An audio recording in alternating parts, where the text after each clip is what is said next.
As teachers, we're no strangers to the world of edutainment.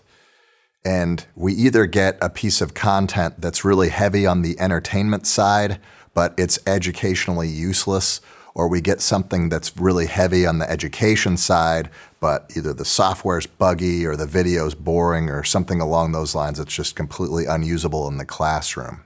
I mean, if we look at the History Channel as an example, there's very little history anymore. Like, it's all about aliens and pawn shops and Cajun folk playing in the bayou, and what does that have to do with history? And I grew up in a little town called Broussard, not too far away from where that show was taught. And I'll tell you, if you grew up without internet or cable television, like, you'd be out playing the bayou too. That's just what you do for fun there to pass time.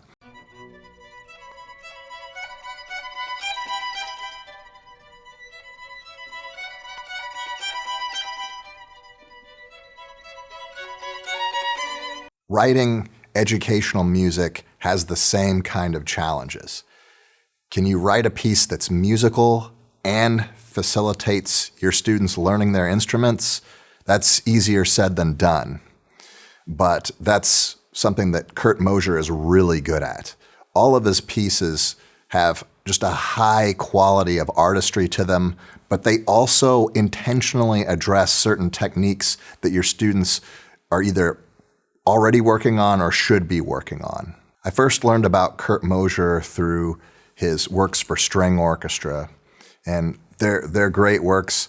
My students love to play them, but there's a lot more to the man than just the music. Kurt Mosier is incredibly creative. He's charismatic. He's one of my heroes in music education. If you haven't already, watch his video on the Teacher of the Year. Like, he got awarded Teacher of the Year one year, and he made this video about it, and it's just hysterical. Actually, let's watch just a little bit of it right now. Welcome to the Master Teacher Hour. Today I have assembled characteristics of the Master Teacher for you to view, followed by actual student comments. I hope you enjoy your time at the Master Teacher Hour. So first of all, I can't even imagine what it would be like to be awarded with Teacher of the Year in the first place. But then, like, you win it, and then what are you going to do? Well, you make a video that's kind of tongue-in-cheek, and it pokes fun at the whole selection process and yourself, by the way, and I just think that's priceless. You know, that's just the perfect way to handle that situation. Kurt Mosier's music is pretty difficult, and you have to know a lot of technique in order to be able to play it well. I really like Overture to the Wind, or as he says, Overture to the Wind, but the students really have to have a high level of technique. So it's not really like an entry-level piece for teaching orchestra. Your students should have most of the skills and fundamentals built up. However, Dance of the Iscariot can be done with a good middle school orchestra or high school orchestra. Kurt Mosier was the orchestra director for Lee Summit High School, and he also directs the Youth Symphony of Kansas City, and Lee Summit also has its own orchestra that he's the associate conductor for. So his music was probably written for pretty advanced students. But Dance of the Iscariot can be done by a lot of groups. It's very high-level artistry, but also teaches your students how to get better on their instruments, and that's just rare to find. I've heard some middle school groups play Blue Rhythmico, but for most groups, I wouldn't suggest it. The ones that have done really well on it were not your average middle school programs. I mean, they play like university orchestras. But Dance of the Iscariot, they say it's a grade 4. I'm a little skeptical of that.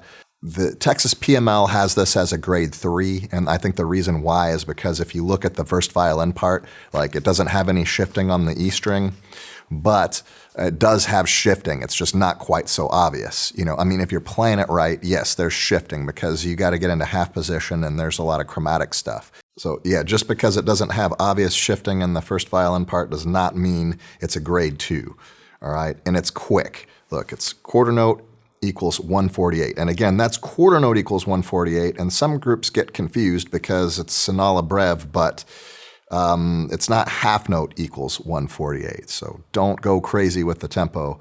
You know, it's not that fast. There's also a lot of ways to stylize the Dance of Iscariot. There are accents, and there are slurs, and there's phrasing, and there's dynamics. So the sky's the limit as far as musicianship. You can teach to the top. We have an outdated biography on Kurt Mosier, but there's no program notes here. But that's okay, because I'll give you some program notes right now. Iscariot probably refers to Judas Iscariot, who's part of the Christian myth. He fulfilled a prophecy by accepting 30 pieces of silver to betray Jesus by kissing him on the cheek in the Garden of Gethsemane. So where is Iscariot?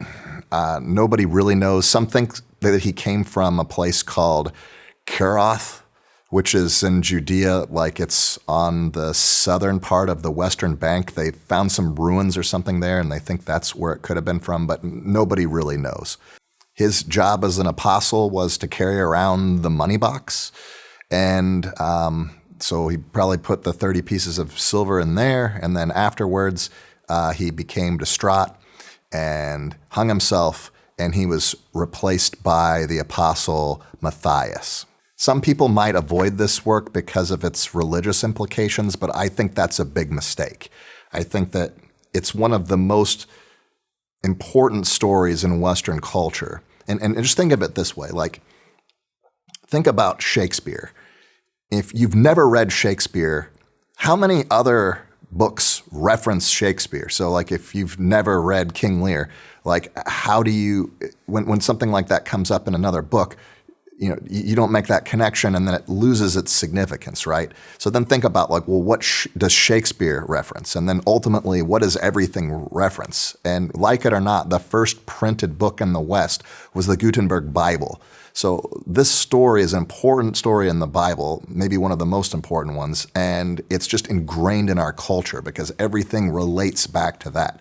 So whether or not you believe it was a true story, or it's part of your worship or religious beliefs, it doesn't really matter, because it's a deep, deep part of our culture. And I think it's important that we understand that, because we need to know where we came from.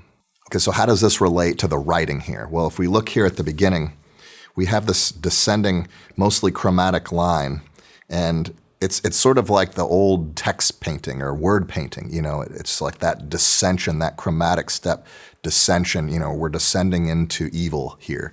We also have a lot of these like high impact moments. It's separated by this fugue.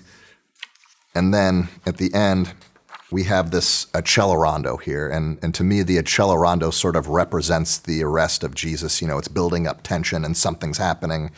And we have a very climactic finish. When played well, the Dance of Iscariot can be a very powerful musical work.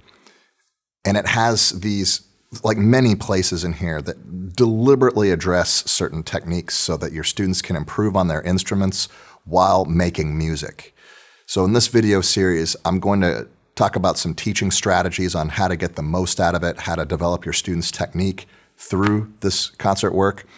And in the next video, I'm going to start talking about probably the most important one, which is bowing style. I'm going to start talking about how to handle some of these bowings, how to have your students play off the strings, and I hope to see you in the next video.